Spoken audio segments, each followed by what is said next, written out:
Hello, on se retrouve aujourd'hui pour débuter une nouvelle semaine de vlog. On est mercredi. Décidément, ces vlogs n'ont plus aucun sens.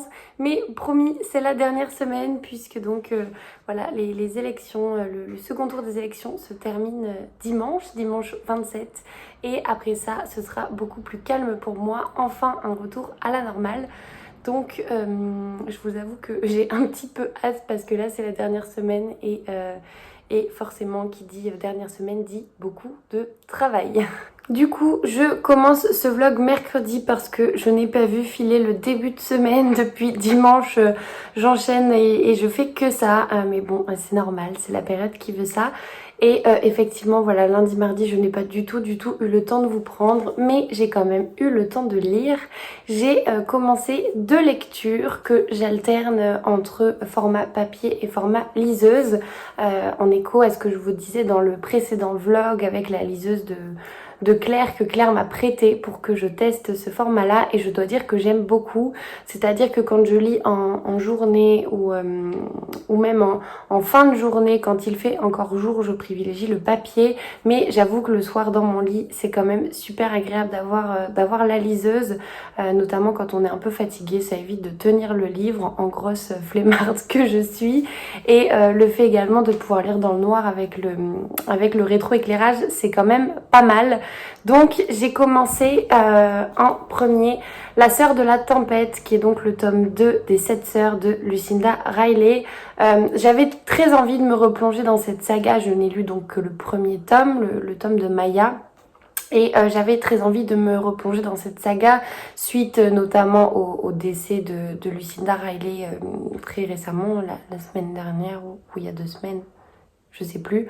J'avais très envie de retrouver la plume de l'auteur et voilà, et de continuer un peu dans cette saga, sachant que j'ai donc le 3, le 4 et même peut-être le 5, je crois, dans ma pile à lire, et je m'étais arrêtée au premier. Donc j'ai commencé celui-ci. C'est un beau petit bébé puisqu'il fait 764 pages, 765 pages, et je le lis en lecture commune avec Pascaline. On avance chacune à notre rythme, assez doucement je dois dire, mais pour moi ce genre de livre comme le premier, c'est des livres sur lesquels j'aime prendre le temps de les lire. C'est pas comme des thrillers qui se dévorent, enfin ça se dévore aussi, mais pour moi c'est complètement différent, donc j'aime bien faire durer ce genre de lecture. J'en suis donc page 118. Attendez, je retrouve je crois que c'est page 118. Oui, c'est ça. J'en suis page 118, donc comment vous dire qu'il me reste encore pas mal à lire, et j'aime beaucoup. On suit donc Ali, qui est la deuxième sœur, la deuxième plus âgée après Maya, et là j'en suis encore au début, donc on ne sait pas exactement dans quoi elle va s'embarquer, mais j'ai déjà hâte d'en savoir plus. C'est très sympa parce que j'ai lu donc le premier tome il y a quelques mois déjà, je me souviens plus quand. Et on a évidemment beaucoup d'écho à ce qu'a vécu Maya dans le tome précédent, à la manière qu'elles ont eu d'apprendre le décès de leur père. Et voilà, et donc c'est sympa d'avoir ce même événement mais traité avec un autre point de vue, celui d'Ali. Donc j'ai très hâte d'en savoir plus, et j'avoue qu'en plus de ça, je suis bien contente d'avoir la liseuse parce que comme je vous disais, donc c'est une belle petite brique, et niveau prise en main, même pour éviter de l'abîmer, je suis contente de pouvoir alterner entre format papier et liseuse. Ensuite, l'autre livre que j'ai commencé, alors fidèle à ce que j'avais pu vous dire cette fois-ci dans le précédent vlog, c'est un Franck Tillier, le seul que j'avais dans ma pile à lire, qui lui aussi était disponible sur la liseuse de Claire. Donc je me suis engagée dans la lecture du manuscrit inachevé, donc de Franck Tillier, que j'ai au format pocket, qui lui aussi est un beau bébé puisqu'il fait 600 pages, un petit peu plus de non, tout pile 600 pages. Là pour le coup j'ai un peu mieux avancé, j'en suis page 130, et franchement j'adore. C'est aussi haletant que le premier. Il y a beaucoup de détails, beaucoup d'intrigues dans l'intrigue. On suit donc une écrivaine, si je puis dire. Enfin, je vais vous lire le résumé parce que j'ai peur de vous spoiler, j'ai peur aussi de pas tout comprendre au moment où j'en suis. Donc, une enquête sans corps, une défunte sans visage, un thriller sans fin. Aux alentours de Grenoble, une voiture finit sa trajectoire dans un ravin. Dans le coffre, le corps d'une femme. À la station-service où a été vu le conducteur, la vidéosurveillance est claire. L'homme n'est pas le propriétaire du véhicule. Léane Morgan et Enaël Minor sont une seule et même personne. L'institutrice reconvertie en reine du thriller a toujours tenu sa vie privée secrète. Un mariage dont il ne reste rien sauf un lieu, l'inspirante, villa posée au bord des dunes de la Côte d'Opale, et le traumatisme de l'enlèvement de sa fille Sarah. L'agression soudaine de son mari va faire ressurgir le pire. Dans le vent, le sable et le brouillard, une question parmi d'autres se pose. Vers qui et vers quoi se tourner quand l'unique vérité est que tout vous devient étranger? Donc le résumé n'est pas très parlant pour le coup, mais en fait dans cette histoire, en tout cas sur les 130 premières pages, on va suivre plusieurs intrigues. On va avoir effectivement l'intrigue concernant donc cette voiture qui s'est écrasée dans un ravin avec un corps inconnu dans le coffre. On va avoir donc une partie là-dessus, et en parallèle on va suivre donc Léane Morgan, aka Enaël Minor, qui donc est une femme qui est une écrivaine, une romancière. Elle écrit des thrillers, et également dans son côté personnel, elle a perdu sa fille qui a été assassinée, enlevée, je sais plus. Voilà, le traumatisme de l'enlèvement de sa fille, et donc on suppose qu'elle a été assassinée. Et voilà, donc on a ces deux intrigues, on comprend absolument pas le lien entre les deux au moment où j'en suis, donc c'est-à-dire vers la page 130, mais on sent voilà qu'il y a quelque chose qui va s'imbriquer au fur et à mesure, et j'avoue que voilà, après avoir lu le premier Tillier, donc 1991, que j'ai terminé la semaine dernière, j'ai totalement confiance en l'auteur. Je pense que voilà, tout va finir par s'imbriquer comme un puzzle, et là-dessus il est très fort, donc je fonce les yeux fermés, et il a toute ma confiance. Qu'est-ce que tu fais, Gus? Il est en train de se gratter sur l'endroit où j'ai posé la caméra. Ce chat n'est pas possible. Bref, voilà donc pour mes deux lectures en cours. C'est deux styles complètement différents, ce qui fait que je peux les lire en parallèle. J'en avais déjà parlé dans une précédente vidéo. Je peux pas lire deux thrillers en même temps, c'est pas possible.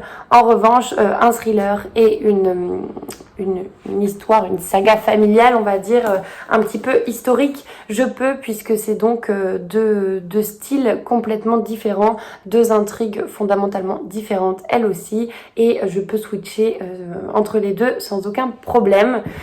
C'est pour l'instant deux belles lectures dans lesquelles j'avance à mon rythme qui n'est pas le même que d'habitude. Encore une fois, on est donc le 23 juin, et depuis le 23 juin j'ai lu 4 livres depuis le début du mois, ce qui ne me ressemble absolument pas, mais bon voilà, encore une fois on s'adapte, et contrairement au mois de mai, sur lequel je n'avais pas envie de m'engager dans des gros pavés, là j'avoue que ces deux-là me faisaient terriblement envie, et que je n'avais pas envie de choisir.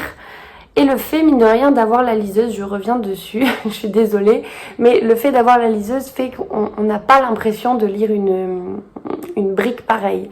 On n'a pas de vue sur la totalité des pages, et donc peut-être que psychologiquement ça aide un peu aussi. Bref, sur ce, j'ai reçu aujourd'hui mon petit magazine, Lire Magazine, que je n'ai pas du tout commencé à feuilleter. Donc je vais aller me faire une petite tisane, et commencer à le lire, à découvrir les articles. J'ai vu qu'il y avait un article sur Michel Bussy, un autre auteur que je n'ai jamais lu. Et voilà, je m'arrête ici pour aujourd'hui, et je vous reprends demain.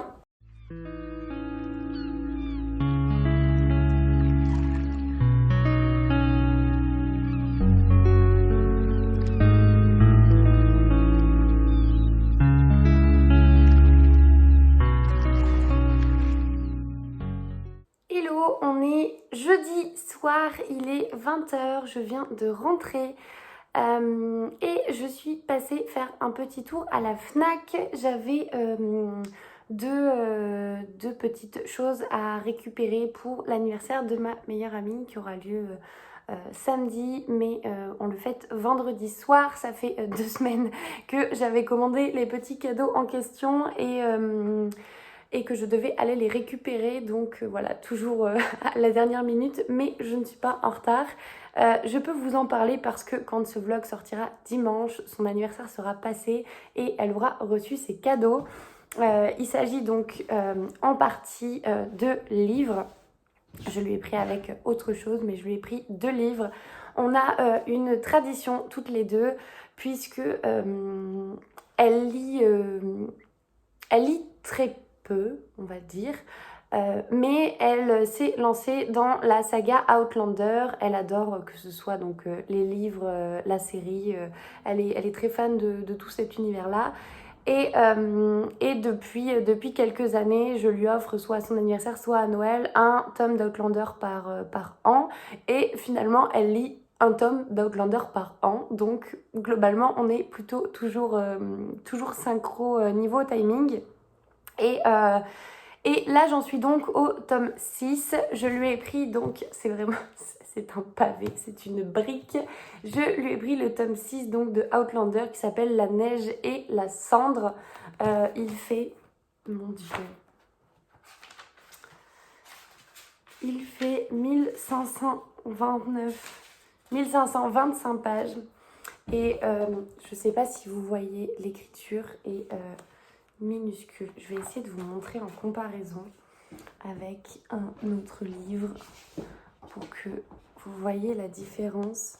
Hop, voilà. Donc là, on est sur le manuscrit inachevé, sur une écriture somme toute classique en termes de taille. Et de l'autre côté, ici, on est sur Outlander où voilà, vraiment c'est écrit de manière microscopique. Mais elle arrive à les lire. Moi, de mon côté, je me suis encore jamais lancée dans cette saga. J'avoue que ça ne me tente pas du tout. De mon côté, je me contente de regarder la série et ça me va très bien. Qu'est-ce que tu fais, Loulou ? Et voilà, pour l'instant, non. J'avoue que déjà 22-11-63 qui fait 1000 pages me fait un peu peur. Donc, je suis pas encore tout à fait prête pour me lancer dans un livre de 1500 pages. C'est un petit peu trop m'en demander. Donc, c'est le premier cadeau le plus traditionnel, celui auquel elle s'attend, je pense. Et j'ai également pris un autre livre, une saga dont je lui parle depuis assez longtemps. Donc, jusqu'ici, elle n'a toujours lu qu'Outlander. Mais j'avais une saga que j'avais envie de lui faire découvrir et elle était assez tentée quand elle m'avait entendu en parler. Donc j'ai opté pour le premier tome des 7 sœurs de Lucinda Riley. Je suis donc en ce moment actuellement en train de lire le tome 2. Et celui-ci, je pense, pouvait lui plaire puisque c'est une saga familiale donc qui se passe avec effectivement la double temporalité. On a les retours dans le passé à une autre époque et une période qui se passe de manière actuelle. Je pense que ça je pense que ça peut l'intéresser, que ça peut lui plaire. En plus, voilà, on traite de destin de femme, donc c'est globalement tout ce qu'elle aime lire. Et je pense qu'elle sera contente de découvrir cette saga. Et si c'est le cas, je pourrai en plus enchaîner avec les tomes 2, 3, 4, 5, 6 et 7 à venir. Donc il me restera de la matière pour les cadeaux de Noël et d'anniversaire. C'est génial. Bien évidemment, donc j'ai fait un petit tour à la Fnac. Alors j'ai été très raisonnable. J'ai une wishlist qui est longue comme le bras, mais je préfère acheter dans ma librairie, donc la librairie Mola, qui est une immense librairie indépendante à Bordeaux. Et je préfère acheter là-bas plutôt qu'à la Fnac. Déjà, il y a beaucoup plus de choix. Et je préfère comment les livres sont disposés. Je me sens beaucoup plus à l'aise dans Mola que dans la Fnac. Donc, j'ai quand même fait un petit tour, mais je n'ai pris qu'un livre. Et je reviendrai à Mola, je pense, dès la semaine prochaine pour effectivement faire peut-être d'autres craquages. Celui donc que j'ai choisi, c'est un parfum de scandale qui n'est autre que le tome 3 des Sœurs Mitford Enquête de Jessica Fellowes. Fellows, je ne sais pas du tout comment on prononce. J'ai lu le premier tome de cette saga des Sœurs Mitford, qui est une saga de Cozy Murder. Je ne sais pas si on peut tout à fait qualifier cette saga de Cozy Murder. En tout cas, on va suivre donc Louisa. Oui, c'est ça. Louisa, qui est donc une domestique confidente, chaperonne un petit peu des sœurs Mitford, de la famille Mitford, et qui, à chaque tome, va un petit peu enquêter, accompagnée de l'une des sœurs. En l'occurrence, dans le premier tome, il s'agissait de Nancy Mitford, et je crois que dans le deuxième, c'est Pamela, il me semble, mais je ne l'ai pas encore lu, le deuxième, il faudrait que je le lise assez prochainement. Et là, elle va être plus proche de Diana Mitford. Voilà. Que vous dire de plus? C'est donc des enquêtes. Ça se passe en Angleterre. Alors là, je vois Paris. Mais voilà, donc à une période un petit peu de l'entre-deux-guerres. Je ne sais plus quand se passait exactement le premier tome.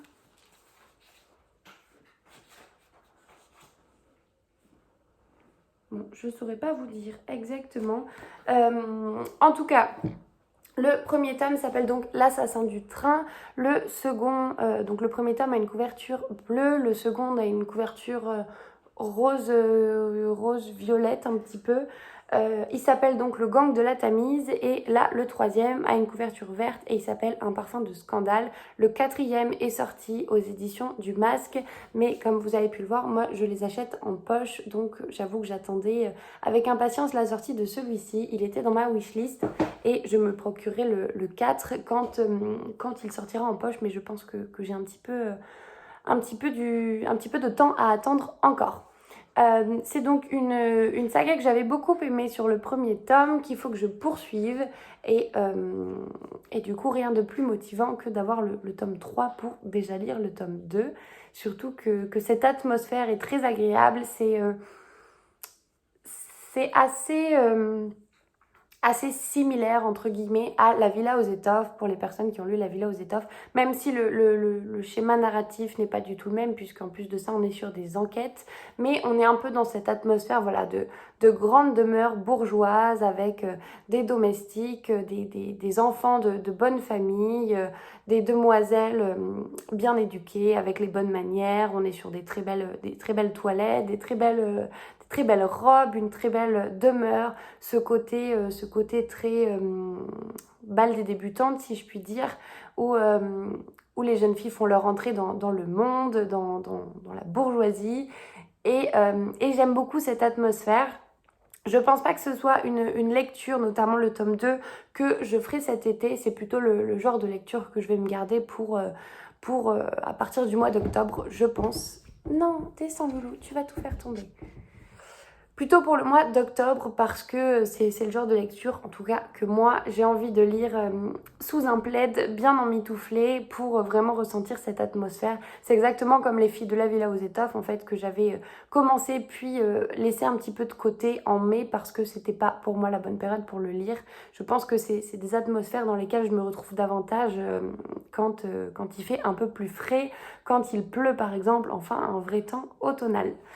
Je m'arrête ici pour aujourd'hui. Je vous fais pas d'update sur La Sœur de la Tempête, donc le tome 2 des 7 sœurs, ni sur le manuscrit inachevé, puisque je poursuis en fait mes deux lectures.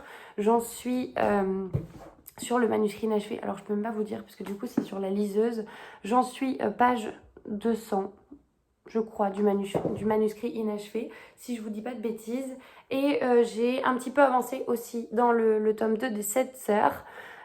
J'aime toujours autant mes deux lectures, c'est deux choses complètement différentes, mais je passe deux super moments. Donc je regarde en dessous parce que du coup mes deux livres sont en dessous, donc vous inquiétez pas, tout est normal. Et voilà, je passe deux super moments, donc je poursuis mes lectures. Demain, je dois aller récupérer un colis en point relais. Je vous dis demain, mais je suis même pas sûre d'avoir le temps d'aller le récupérer demain. Probablement, peut-être samedi matin. Il faudrait que j'aille le chercher samedi matin et que je puisse vous en parler samedi. Parce que je pense que demain en fait, je m'en vais à 7h30 et je ne vais sûrement pas rentrer le soir puisque le temps que je termine de travailler et qu'ensuite je file à l'anniversaire de ma meilleure amie, à mon avis... la journée va être très chargée et je n'aurai peut-être même pas le temps de vous prendre. Mais effectivement, il faut quand même que j'aille chercher ce colis et que je vous en parle puisque c'est un livre qui m'avait été recommandé par ma copine Claire et que j'ai commandé d'ailleurs sur Vinted au moment où on était ensemble en train de boire un verre la semaine dernière. Je ne suis pas plus longue parce que ça fait déjà plus de 10 minutes que je vous parle et on est seulement sur une journée. Je m'arrête ici et je vous reprends soit demain, soit samedi matin.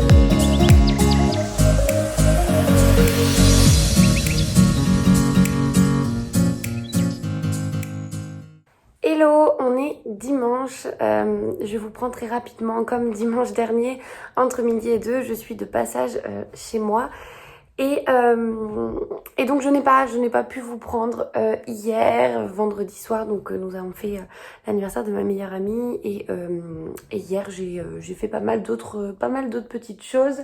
J'étais notamment donc en librairie, j'ai fait un très bref passage chez Mola, donc la librairie Mola où je vais habituellement. Et j'ai été encore une fois très raisonnable puisque je n'ai pris qu'un livre. Donc globalement pour quelqu'un qui a fait la Fnac et sa librairie en une semaine, 2 livres tout au plus, c'est quand même très raisonnable. Je n'ai pas craqué davantage pour la simple et bonne raison que donc mi-juillet c'est mon anniversaire et que j'ai donné dans ma wishlist entre guillemets, j'ai donné pas mal de titres de livres qui me font envie et bien évidemment si je les avais achetés hier, forcément j'aurais pris le risque de peut-être les avoir en double le jour de mon anniversaire, donc ça ne sert absolument à rien. Et à la fois je sais très bien aussi que pour mon anniversaire je ferai moi-même un passage en librairie où là je ferai très certainement un joyeux craquage comme a pu le faire par exemple Cécilia pour son anniversaire. C'est ce que je fais habituellement, j'aime bien me faire plaisir, donc pour l'instant voilà je reste assez raisonnable. J'ai tout de même donc pris un livre dans la continuité de l'auteur dont je vous parle depuis maintenant 2 vlogs, qui est Franck Tillier, et j'ai opté pour son premier livre, qui est donc Train d'enfer pour Ange Rouge, que j'ai pris aux éditions Pocket. Alors je suis désolée, j'ai un gros problème de voix. En fait je suis malade depuis vendredi soir et j'ai la gorge qui me tire énormément, d'où cette voix très douteuse, mais rien de grave, je suis juste un peu malade. Bref, je disais donc Train d'enfer pour Ange Rouge, qui est donc le tout premier roman de Franck Tillier, je crois, si je ne vous dis pas de bêtises. Très certainement. Oui, c'est ça, c'est le premier. Et donc, dans ce thriller, on va suivre donc notre commissaire Franck Charcot. Un cadavre en morceaux est retrouvé aux environs de Paris. La victime a été décapitée et son corps martyrisé a fait l'objet d'une mise en scène défiant l'imagination. Le commissaire Franck Charcot est dépêché sur les lieux. Les ténèbres, il connaît. Sa femme a disparu depuis 6 mois. Aucun signe de vie, aucune demande de rançon. Et cette nouvelle affaire, en réveillant le flic qui dormait en lui, va l'emmener au cœur de la nuit, loin, beaucoup trop loin. Et celui-ci, vous avez été très nombreuses à m'en dire que du bien. Donc j'ai craqué, j'ai hésité aussi à prendre... Il était 2 fois, qui est donc la suite du manuscrit inachevé que je lis en ce moment, mais je me suis dit que voilà, je réserverai cet achat-là au mois de juillet. Je pense le prendre aussi, mais je me dis que voilà, je pouvais pas non plus prendre que des Franck Tillier. Donc j'ai opté pour celui-ci qui est relativement... Il fait 400... Alors l'épilogue... Il fait 436 pages. Donc effectivement ça peut se lire assez rapidement. Voilà donc pour mon seul achat d'hier chez Mola. Concernant mes lectures en cours, je suis toujours dans mes 2 lectures. Concernant les 7 sœurs, enfin la sœur de la tempête, donc le tome 2 de Lucinda Riley, j'en suis page 227. Et concernant le manuscrit inachevé, j'en suis page 255. J'aime toujours autant, vraiment je passe un super moment de lecture.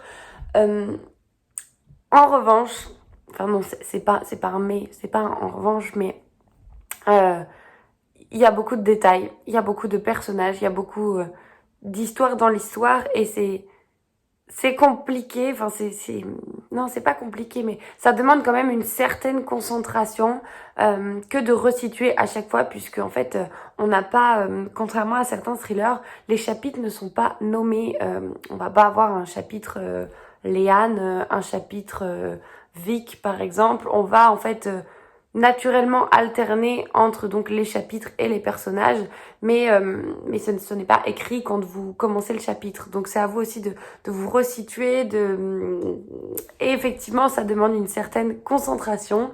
Donc voilà, c'est une lecture un petit peu exigeante quand même par rapport à la compréhension parce que on a beaucoup de détails, beaucoup de rebondissements. On a donc 2 histoires comme je vous le disais.